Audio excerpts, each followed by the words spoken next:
नमस्कार दर्शक बंधु आज क्षुद्र भिडियो आपण मानक स्वागत। दर्शक बंधु 14 एप्रिल मंगलवार दिन पड़ापी जाऊँगी महाविषुव पणा संक्रांति। दर्शक बंधु आपण माने यही विशेष दिनटी को जमारू हेले हालकारे नियंतु नाही। आपण माने यही दिन दीप को जालिबा समय रे दीप तले रखी दियंतो यही गोटिए जिनिस। दर्शक बंधु जो मानक जीवन में अनेक प्रकार समस्या देखा देउछि से धन जनित हो किंबा ऋण करज जनित आपण मानक नूतन चाकरीटीए मिल पारु नाही तेबे समस्त क्षेत्र मुक्ति पाइबा पई आपण माने पवित्र पणा संक्रांति दिन दीप जालिबा समय रे दीप तले रखी दियंतो एही गोटिए जिनिस। जदि आपण माने भी आपणक जीवनर समस्त समस्या को दूर करने पई चाहूचंती तेबे एही पणा संक्रांति को जमारू हेले हाथ छड़ा करंतु नाही। कहीं ना यही दिनटी अनेक प्रकार विशेष शक्ति रे भरी होई रही थाए जहाँकि आपण मानक निमंते सुवर्ण सुजोग अटे। सेथिपाई जो माने भी यही भिडियोटी को देखुचंती जमारू हेले यही दिनटी को हालकारे नियंतु नाही किंबा हाथ छड़ा मध्य करंतु नाही।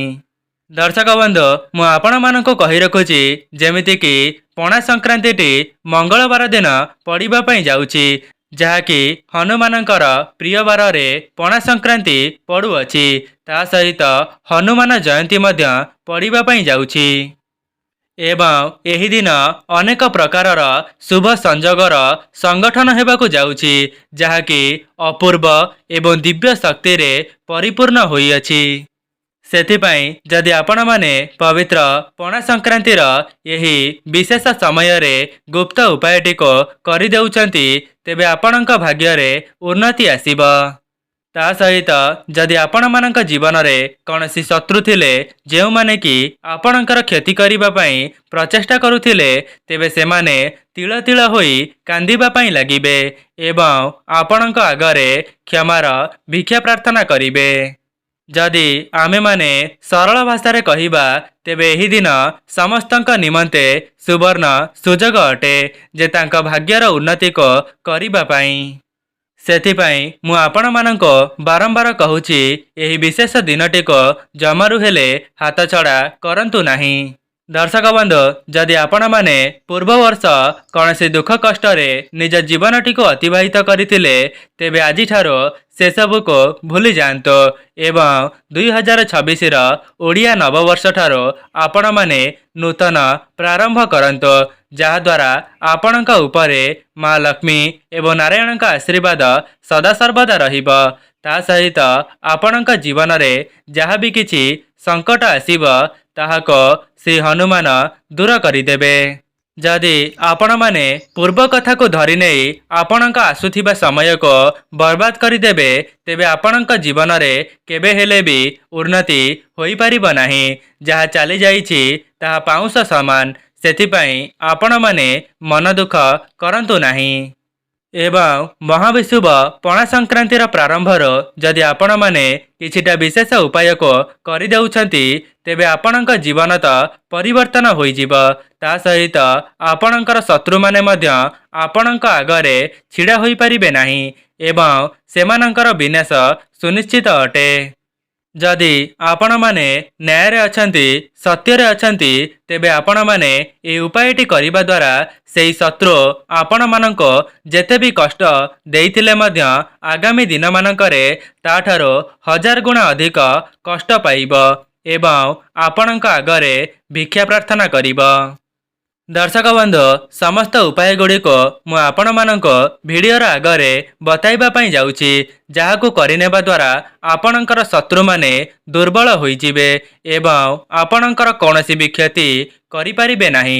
किंतु ता पूर्वर मु आपण मानक आगरे गोटिए कथा कहि रखुची जदि आपण माने निज शत्रुर विनाश पई एवं आपणक भाग्य रे उन्नति पई एही भिडियोटी देखिबा पई आसीचंती तेबे आपण माने भिडियोटी को जमारू हेले स्किप न करी शेष पर्यंत निश्चय देखंतो। जदि आपण माने भिडियोटी को स्किप करदेवे तेबे सविशेष तथ्य पाइपारे नहीं जहाद्वारा आपण माने जो भी उपायटी को करिवे सेथिरु आपणको शुभाशुभ फल मिली न पारे। सेथिपाई जो माने भी यही भिडियोटी को देखुचंती संपूर्ण शेष पर्यंत निश्चय देखंतो कहीं ना आपण माने यही वीडियो माध्यम एमिति किछि तथ्य जानिबा पई पाइबे जहाकू करिनेबा द्वारा आपणक शत्रुंकर तिल तिल होई कांदिबा सुनिश्चित अटे। तेबे आसंतो आउ डेरी न करी से उपाय विषय रे जानी रखिबा। यह पूर्वर जदि आपण माने वीडियोटी को लाइक करि नाहंती वीडियोटी को लाइक करी कमेंट बॉक्स रे जय मां लक्ष्मी जय जगन्नाथ जय श्री राम अवश्य लिखि दियंतो एवं चैनल टी नुआ थिले चैनल टी को सब्सक्राइब कर दियंतो एवं वीडियोटी को बहु मात्रा रे शेयर करंतो। दर्शक बंधु सर्वप्रथमे आपण माने बुझी जांतु जे जहाँ भी बीती जाइछि जदि आपण माने सेई विषय रे चिंता करिवे किंबा मानसिक दुश्चिंता भोग करिवे तेबे एथिरे काहार लाभ हेबो बरं उल्टी आपणकर क्षति होई पारे। आपणक शरीर रे अनेक प्रकारर रोग देखा देई पारे।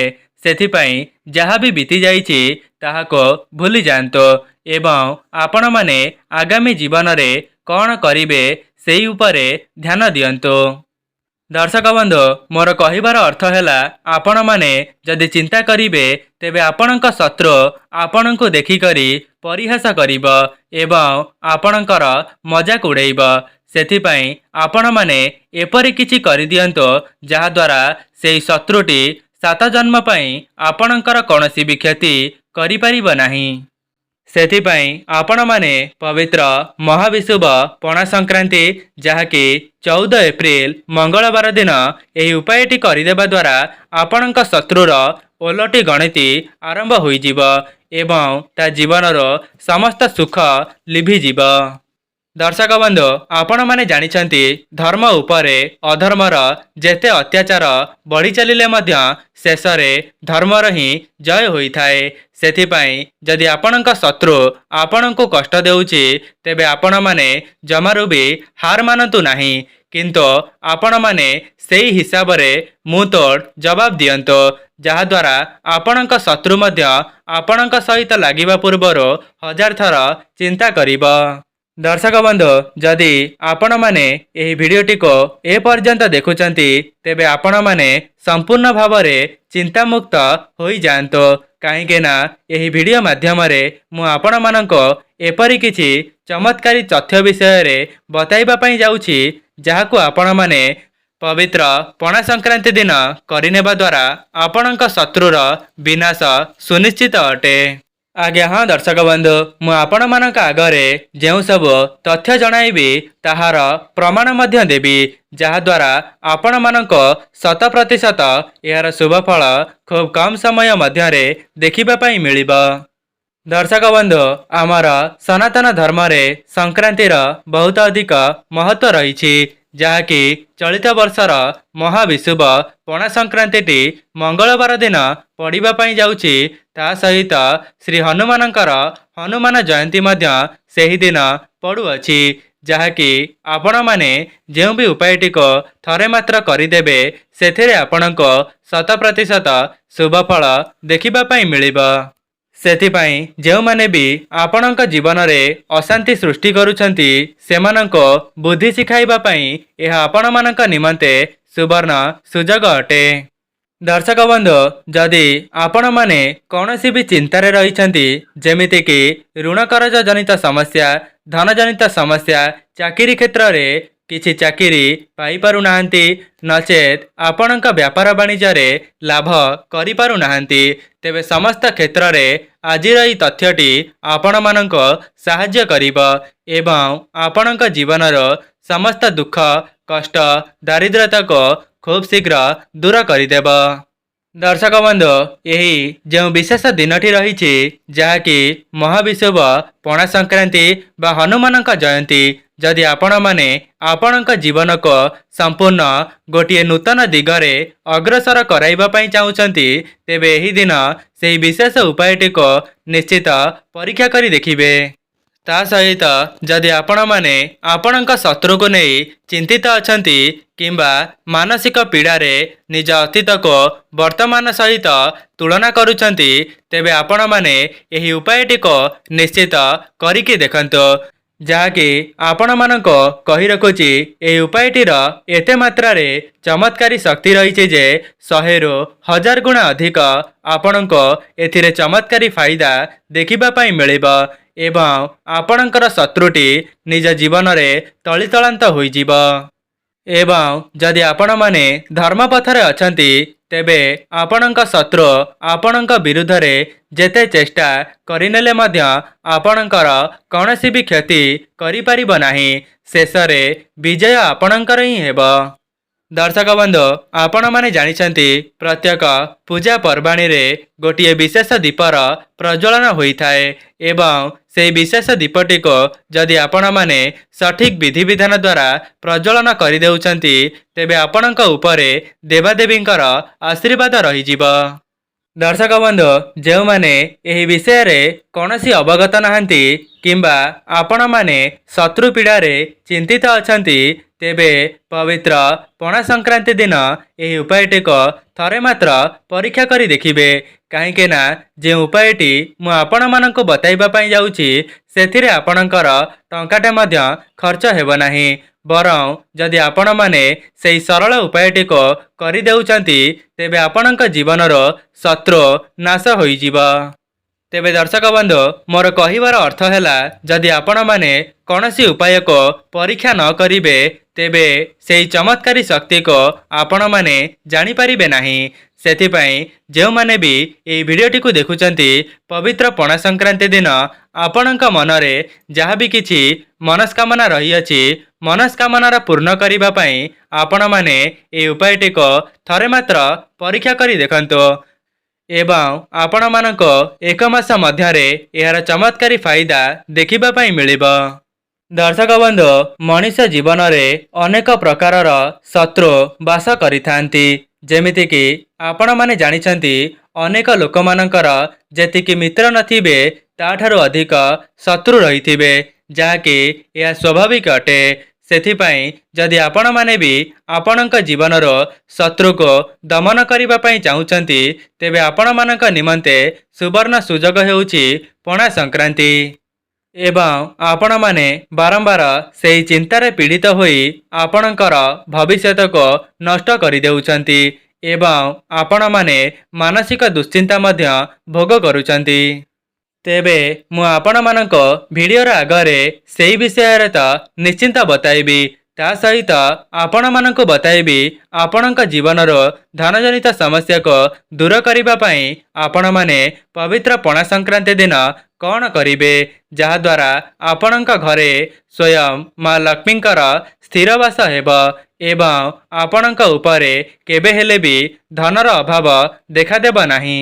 ଦର୍ଶକ ବନ୍ଧୁ, ଆପଣମାନଙ୍କୁ ଏହି ବିଶେଷ ଉପାୟଟିକୁ ବତାଇବା ପୂର୍ବରୁ ଆପଣମାନଙ୍କ ଆଗରେ ଗୋଟିଏ କଥା କହି ରଖୁଛି। ସେହି କଥାଟି ହେଲା, ଯଦି ଆପଣମାନେ ଧର୍ମପଥରେ ଅଛନ୍ତି ଏବଂ ଆପଣମାନେ କୌଣସି ଅଧର୍ମ କରୁନାହାନ୍ତି, ତେବେ ପଣା ସଂକ୍ରାନ୍ତି ଦିନ ଏହି ଉପାୟଟିକୁ କରିନେବା ଦ୍ୱାରା ଆପଣଙ୍କର ମଙ୍ଗଳ ହୋଇଥାଏ। କିନ୍ତୁ ଯଦି ଅପରପକ୍ଷରେ ଆପଣମାନେ ଅଧର୍ମରେ ରହିଥିବା ସତ୍ତ୍ୱେ ଆପଣମାନେ ଆପଣଙ୍କ ଶତ୍ରୁକୁ ଯିଏକି ଧର୍ମରେ ଅଛି, ତାକୁ ଯଦି କ୍ଷତି ପହଞ୍ଚାଇବାକୁ ଚାହୁଁଛନ୍ତି, ତେବେ ଆପଣଙ୍କର ହିଁ 100% କ୍ଷତି ହେବ। କାହିଁକି ନା ଆପଣମାନେ ଜାଣିଥିବେ, ଯେଉଁମାନେ ଅନ୍ୟମାନଙ୍କ ପ୍ରତି ଗାତ ଖୋଳିଥାନ୍ତି, ସେହି ଗାତରେ ସେ ନିଜେ ହିଁ ପଡ଼ିଥାନ୍ତି ଏବଂ ସ୍ୱୟଂ ଦେବାଦେବୀମାନେ ଧର୍ମର ପଥରେ ସହାୟତା କରିଥାନ୍ତି। ସେଥିପାଇଁ ଆପଣମାନେ ଧ୍ୟାନ ରଖିବେ, ଯଦି ଆପଣମାନେ ସମ୍ପୂର୍ଣ୍ଣ ନ୍ୟାୟ ଏବଂ ସତ୍ୟ ପଥରେ ଅଛନ୍ତି, ତେବେ ଏହି ଉପାୟଟିକୁ ନିଶ୍ଚିତ କରିକି ଦେଖିବେ। ଦର୍ଶକ ବନ୍ଧୁ, ଯଦି ବି ଆପଣଙ୍କର ଶତ୍ରୁ ଆପଣଙ୍କୁ ଅଶେଷ ମାତ୍ରାରେ କ୍ଷତି ପହଞ୍ଚାଉଛି, ତେବେ ଆପଣମାନେ ନିଜ ଜୀବନରେ ଏହାକୁ ନିଶ୍ଚୟ କରନ୍ତୁ, ଯାହାଦ୍ୱାରା ଆପଣଙ୍କର ଶତ୍ରୁଟି ସମ୍ପୂର୍ଣ୍ଣ ଭାବରେ ତଳିତଳାନ୍ତ ହୋଇଯିବ ଏବଂ ସେ ଆପଣଙ୍କର କୌଣସି ବି କ୍ଷତି ସ୍ୱପ୍ନରେ ମଧ୍ୟ ଚିନ୍ତା କରିପାରିବ ନାହିଁ। ତେବେ ଆପଣମାନଙ୍କ ମନରେ ପ୍ରଶ୍ନ ଆସୁଥିବ ଯେ ମହାବିଷୁବ ପଣା ସଂକ୍ରାନ୍ତି ଦିନ ଏମିତି କେଉଁ ସମୟ ରହିଛି ଯେଉଁ ସମୟରେ ଏହି ଉପାୟଟିକୁ ଆପଣମାନେ କରିପାରିବେ। ତେବେ ମୁଁ ଆପଣମାନଙ୍କୁ କହି ରଖୁଛି, ଆପଣମାନେ ଏହି ଦିନ ଯେକୌଣସି ସମୟରେ ମଧ୍ୟ ଏହି ଉପାୟଟିକୁ କରିପାରିବେ। କାହିଁକି ନା ଏହି ଦିନ ମହାବିଷୁବ ପଣା ସଂକ୍ରାନ୍ତି ପଡ଼ିବା ସହିତ ମଙ୍ଗଳବାର ଦିନ ପଡ଼ୁଅଛି, ଯାହାକି ସ୍ୱୟଂ ହନୁମାନଙ୍କର ଆଶୀର୍ବାଦ ଆପଣଙ୍କ ଉପରେ ପ୍ରାପ୍ତି ହେବ। ଏବଂ ସେହି ସମୟରେ ସମସ୍ତ ଦେବାଦେବୀମାନେ ମର୍ତ୍ତ୍ୟମଣ୍ଡଳରେ ବିଚରଣ କରିଥାନ୍ତି, ଯାହାଦ୍ୱାରା ଆପଣମାନଙ୍କୁ ସେଥିରୁ 100% ଶୁଭଫଳ ତୁରନ୍ତ ହିଁ ମିଳିଯାଇଥାଏ। ସେଥିପାଇଁ ଯଦି ଆପଣମାନେ ପବିତ୍ର ଦିନଟିରେ ବିଶେଷ ଉପାୟଟିକୁ କରିଦେଉଛନ୍ତି, ତେବେ ଆପଣଙ୍କର ବର୍ଷ ବର୍ଷର ଶତ୍ରୁ ତୁରନ୍ତ ହିଁ ଆପଣଙ୍କ ଆଗରେ କ୍ଷମାର ଭିକ୍ଷା ପ୍ରାର୍ଥନା କରିବ ଏବଂ ଆପଣଙ୍କ ସାମ୍ନାରେ ଛିଡ଼ା ହେବା ପାଇଁ ମଧ୍ୟ ସେ ସାହସ ଗୋଟାଇ ପାରିବ ନାହିଁ। ଦର୍ଶକ ବନ୍ଧୁ, ଯଦି ଆପଣମାନେ ସମ୍ପୂର୍ଣ୍ଣ ଉପାୟଟିକୁ ନ ଜାଣିପାରିବେ, ତେବେ ଆପଣଙ୍କ ଭାଗ୍ୟରେ ଉନ୍ନତି କେବେ ହେଲେ ବି ହୋଇପାରିବ ନାହିଁ। ସେଥିପାଇଁ ଯେଉଁମାନେ ଏପର୍ଯ୍ୟନ୍ତ ଭିଡ଼ିଓଟିକୁ ଦେଖିଛନ୍ତି, ଶେଷ ପର୍ଯ୍ୟନ୍ତ ନିଶ୍ଚୟ ଦେଖନ୍ତୁ। କାହିଁକି ନା ଯଦି ଆପଣମାନେ କୌଣସି ନିୟମକୁ ଉଲ୍ଲଂଘନ କରିଦେବେ, ତେବେ ଆପଣମାନେ ଯେତେ ଚେଷ୍ଟା କରିନେଲେ ମଧ୍ୟ ସେଥିରୁ ଆପଣଙ୍କୁ ଶୁଭାଶୁଭ ଫଳ ମିଳିପାରିବ ନାହିଁ। ସେଥିପାଇଁ ଆପଣମାନଙ୍କୁ ଅନୁରୋଧ, ଆପଣଙ୍କର ଫାଇଦା ନିମନ୍ତେ ଭିଡ଼ିଓଟିକୁ ସମ୍ପୂର୍ଣ୍ଣ ଶେଷ ପର୍ଯ୍ୟନ୍ତ ଦେଖନ୍ତୁ, ଯାହାଦ୍ୱାରା ଆପଣମାନେ ଏଥିରୁ ଚମତ୍କାରୀ ଶକ୍ତି ପାଇପାରିବେ। ଦର୍ଶକ ବନ୍ଧୁ, ଆପଣମାନେ ତ ଆପଣଙ୍କ ଜୀବନରେ ଶତ୍ରୁଙ୍କୁ ଦେଖିଥିବେ, କିନ୍ତୁ କ'ଣ ଆପଣମାନେ ଗୁପ୍ତ ଶତ୍ରୁଙ୍କ ବିଷୟରେ ଜାଣିଛନ୍ତି କି? ଯଦି ଜାଣିନାହାନ୍ତି, ତେବେ ମୁଁ ଆପଣମାନଙ୍କୁ ବତାଇ ରଖୁଛି ଯେ ଏହି ଗୁପ୍ତ ଶତ୍ରୁମାନେ କିପରି ହୋଇଥାନ୍ତି, ଯାହାକି ପ୍ରତ୍ୟେକ ବ୍ୟକ୍ତିମାନଙ୍କର ଜୀବନରେ କୌଣସି ନା କୌଣସି ଗୁପ୍ତ ଶତ୍ରୁ ନିଶ୍ଚୟ ରହିଥାନ୍ତି। ଦର୍ଶକ ବନ୍ଧୁ, ଶତ୍ରୁମାନଙ୍କ ଠାରୁ ଆହୁରି ମଧ୍ୟ ଭୟଙ୍କର ହୋଇଥାନ୍ତି ଗୁପ୍ତ ଶତ୍ରୁ, ଯେଉଁମାନେ କି ଆପଣଙ୍କ ସାମ୍ନାରେ ଆପଣଙ୍କ ସହିତ ରହିଥାନ୍ତି ଏବଂ ଆପଣଙ୍କ ପଛରେ ଆପଣଙ୍କର କ୍ଷତି ଚାହିଁଥାନ୍ତି ଏବଂ ଆପଣଙ୍କର ଯେପରି ପରାଜୟ ହେଉ ସେପରି ମଧ୍ୟ କିଛି ଚକ୍ରାନ୍ତ କରିଥାନ୍ତି। କାହିଁକି ନା ସେମାନେ କେବେ ହେଲେ ବି ଆପଣଙ୍କୁ ଦେଖି ସହିପାରନ୍ତି ନାହିଁ, ଯାହାକି ସେମାନଙ୍କ ମନରେ ମଧ୍ୟ କୌଣସି ଆଶା ଏବଂ ଉତ୍କଣ୍ଠା ରହିଥାଏ ଆପଣଙ୍କର କ୍ଷତି କରିବା ପାଇଁ ଏବଂ ସେମାନେ ସଠିକ୍ ସୁଯୋଗର ଅପେକ୍ଷାରେ ରହିଥାନ୍ତି। ଯେଉଁଦିନ ସେମାନେ ସେହି ସୁଯୋଗ ପାଇଯାଆନ୍ତି, ତେବେ ଆପଣଙ୍କର କ୍ଷତି କରିପାରିବେ। ଦର୍ଶକ ବନ୍ଧୁ, ଯଦି ଆପଣଙ୍କ ଶତ୍ରୁମାନେ ଆପଣଙ୍କ ବିରୁଦ୍ଧରେ କୌଣସି ତାନ୍ତ୍ରିକଙ୍କ ନିକଟକୁ ଯାଇ ଆପଣଙ୍କର କ୍ଷତି କରିବା ପାଇଁ ଚାହୁଁଛନ୍ତି, ତେବେ ଆପଣମାନେ ନିଜ ଘରେ ରହି ପଣା ସଂକ୍ରାନ୍ତି ଦିନ ଏହି ଉପାୟଟି କରିବା ଦ୍ୱାରା ସମସ୍ତ ନକାରାତ୍ମକ ଶକ୍ତି ଦୂର ହେବା ସହିତ ସେହି ଶତ୍ରୁର ବିନାଶ ହୋଇଯିବ। ତେବେ ପ୍ରଥମ ଉପାୟଟି ହେଉଛି, ଯଦି ଆପଣମାନେ ଏହି ଦିନ ହନୁମାନଙ୍କର ଉପବାସ କରୁଛନ୍ତି, ତେବେ ଆପଣମାନେ ସମ୍ପୂର୍ଣ୍ଣ ନିଷ୍ଠା ଏବଂ ଭକ୍ତିର ସହିତ ହନୁମାନଙ୍କର ଉପବାସ କରନ୍ତୁ। ଯେମିତିକି ଫଳମୂଳ କିମ୍ବା ଫଳରସକୁ ଆପଣମାନେ ଖାଇପାରିବେ ଏବଂ ଆପଣମାନେ ଏହି ଦିନ ପିଆଜ ରସୁଣକୁ ସମ୍ପୂର୍ଣ୍ଣ ଭାବରେ ବର୍ଜନ କରିଦିଅନ୍ତୁ, ଯାହାଦ୍ୱାରା ଆପଣଙ୍କ ଉପରେ ଶ୍ରୀ ହନୁମାନଙ୍କର ଆଶୀର୍ବାଦ ରହିପାରିବ। ଏବଂ ଦ୍ୱିତୀୟ ଉପାୟଟି ହେଉଛି, ଆପଣମାନେ ଏହି ଦିନ ଲାଲ ରଙ୍ଗର ବସ୍ତ୍ରକୁ ପରିଧାନ କରିବେ ଏବଂ ଏହାପରେ ଆପଣମାନେ ଗୋଟିଏ ଆସନକୁ ନେଇଯିବେ ଏବଂ ସେହି ସବୁ ଜିନିଷକୁ ସଂଗ୍ରହ କରିସାରିବା ପରେ ଆପଣମାନେ ଗୋଟିଏ ଏକାନ୍ତ କକ୍ଷକୁ ଚାଲିଯାଆନ୍ତୁ ଏବଂ ଆପଣମାନେ ଧ୍ୟାନ ରଖିବେ, ଯେଉଁ କକ୍ଷଟିକୁ ଆପଣମାନେ ଚୟନ କରିବେ, ଯେପରି ସେଠାରେ କୌଣସି ବି ଅଶାନ୍ତି ଲାଗିନଥିବ, ଯାହାକି ଆପଣମାନେ ସମ୍ପୂର୍ଣ୍ଣ ଏକାନ୍ତରେ ଏହି ଉପାୟଟିକୁ କରିପାରିବେ। ଏବଂ ଏହି ଜାଗାରେ ଆପଣମାନେ ଗୋଟିଏ ଜିନିଷକୁ ସାଥିରେ ନେଇଥିବେ ଏବଂ ସେହି ଜିନିଷଟି ହେଉଛି ଗୋଟିଏ ସଫା କାଗଜ ଏବଂ ଗୋଟିଏ ଲାଲ ରଙ୍ଗର ପେନ୍। ଆପଣମାନେ ଏହି ଜିନିଷକୁ ନେଇ ସେହି କକ୍ଷଟିକୁ ଚାଲିଯିବେ ଏବଂ ଆପଣମାନେ ସେହି ଆସନକୁ ପକାଇ ସାରି ଆପଣମାନେ ଉତ୍ତର କିମ୍ବା ପୂର୍ବ ଦିଗକୁ ମୁଖ କରି ବସିଯିବେ ଏବଂ ଏହାପରେ ଗୋଟିଏ ଘିଅର ଦୀପକୁ ପ୍ରଜ୍ୱଳନ କରିବେ एवं ध्यान रखिबे जो कागजटी को नैथिबे सेही कागजरे जेपरि दुईटी शत्रुंकर नाम लिखि हेउथिबा सेतिकी साइजर कागज को नेबे। एहा परे आपण माने उत्तर किंबा पूर्व दिग को मुख करी सेही दीपटी को प्रज्वलन करंतो। प्रज्वलन करि सारिबा परे जो कागजटी नैथिबे सेही कागजरे आपणकर शत्रुर नाम को लिखि दियंतो। जदि भी आपण माने आपणक शत्रुर नाम जानि नाहंती किंबा आपणकर केते मात्रा रे गुप्त शत्रु रहिछंती सेमानंको जानि नाहंती तेबे आपण माने सेही कागजरे केवल शत्रु मध्य लिखि दियंतो।